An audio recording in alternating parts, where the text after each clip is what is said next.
ഞാൻ ഈ പൂർണ്ണമായും ഈ കലോത്സവം വൈബിലെത്തി. നമ്മൾ ഇവിടെ കുറെ കൂട്ടുകാരുണ്ട്. എങ്ങനെയുണ്ട് തിരുവനന്തപുരത്തെ കലോത്സവത്തിന്റെ ഓളം? നിങ്ങൾ പറ, എന്താ ഈ പ്രാവശ്യത്തെ കലോത്സവത്തിന്റെ പ്ലാൻ എന്താ? നിങ്ങൾ ഇനി എല്ലാ 5 ദിവസം ഇവിടെ തന്നെ ആണോ? നിങ്ങൾ ഏത് ഐറ്റോ നിങ്ങൾക്ക് ഏറ്റവും ഇഷ്ടം? നിങ്ങൾ കാണാൻ കാത്തിരിക്കുന്ന ഐറ്റം ഏതാ? എല്ലാം കാണാൻ നിങ്ങളുടെ കലാകാരന്മാരുണ്ടോ? നിങ്ങളുടെ ഇടയിൽ കലാകാരന്മാരുണ്ടോ? പാട്ട് പാടോ? ഡാൻസ് കളിയാ? ഏതാ ഡാൻസ് ഐറ്റം? പാട്ടുകാരുണ്ടോ?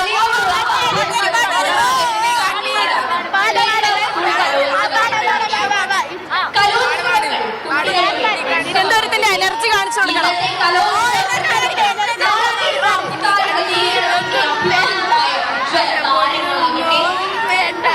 അരികത്തായി കാവൽ നിൽക്കാനില്ലേ,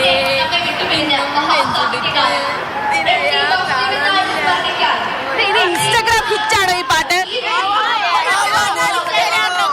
ഇനി ഇവിടെ റീൽസ് ഒക്കെ എടുക്കാനുള്ള അവസരങ്ങളുണ്ട്, മത്സരമൊക്കെ ഉണ്ട്, കേട്ടിരുന്നോ?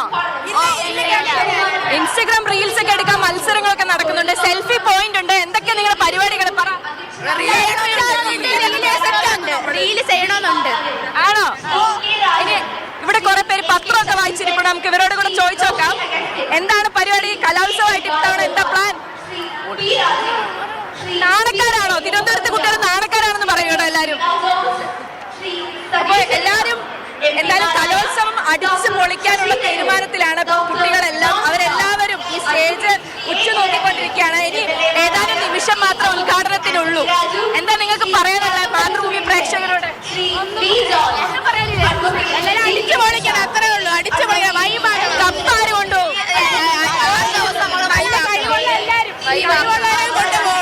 തിരുവനന്തപുരക്കാർക്ക് എന്നെ കപ്പ് വേണം. കപ്പ് വേണം. തിരുവനന്തപുരത്തിന് കപ്പ് കിട്ടുന്നതാണോ അതോ വേറെ ഏതെങ്കിലും ജില്ലയ്ക്കാണോ?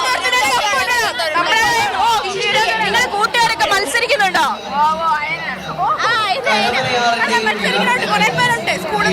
അയന മത്സരിക്കുന്നുണ്ടോ? പാട്ടുകാരി ഉണ്ടെന്നാണ് ഇവര് പറയുന്നത്. ഒരു പാട്ടുകാരി, ആവണി പാട്ടുകാരിയാണെന്നാണ് പറയുന്നത്. കൗമാര കലോത്സവം മതസൗഹാർദ്ദത്തിന്റെ ഈ ചരിത്രത്തിലേക്ക് എല്ലാ കൗമാര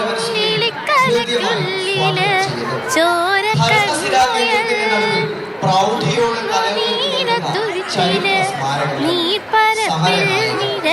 അനന്തപുരി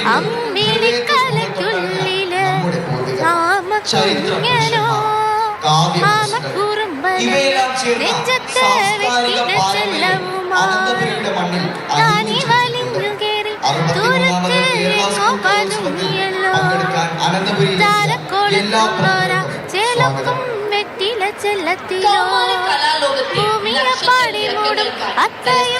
കലാകാരിയായി മാറിയിരിക്കുന്നു. പറഞ്ഞല്ലോ, ഞാൻ വൈബിലായി കഴിഞ്ഞു. കലോത്സവത്തിന് വൈബായി. സൗമ്യയോടെ മറ്റൊരു കലാകാരിയായിട്ട് അല്ലെങ്കിൽ ഒരു സ്കൂൾ കുട്ടിയായിട്ട് ആ തരത്തിലേക്ക് അങ്ങ് മാറിയിട്ടുണ്ട് സൗമ്യ കൃഷ്ണ. സൗമ്യ കൃഷ്ണനിൽ എല്ലാവരും എനിക്കൊന്ന് ഇവിടെ വരുന്ന ആളുകളൊക്കെ നിങ്ങളുടെ ഭൂതകാലത്തിലേക്ക് തിരികെ പോവും, ഗൃഹാതുരത്വത്തിലേക്ക് തിരികെ ആ ഓർമ്മകളൊക്കെ നെഞ്ചേറ്റിക്കൊണ്ട് ഒരു കുട്ടിയായി അങ്ങ് മാറും അല്ലേ?